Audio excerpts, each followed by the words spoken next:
Hey guys, so I use Winderstat, and whenever I need to see the file or see what's taking up a lot of space and like when I look at see of like a visual, but I just wanted to take a note of this, that whenever you're in a folder, say you have some media and like maybe there's like maybe this one and this one and you might delete it but you're not sure if you want to keep it. Maybe it's on your C drive or something and you need to free up some space, and so you're looking through all these folders.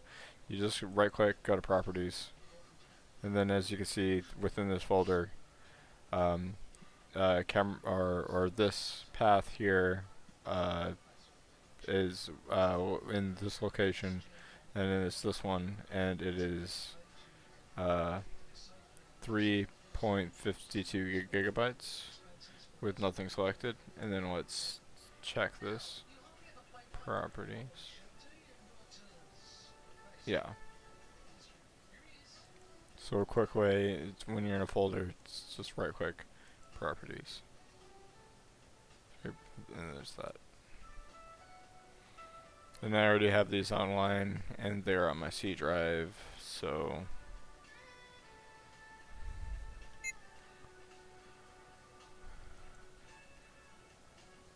I think they're opened in something, like my editing software or something.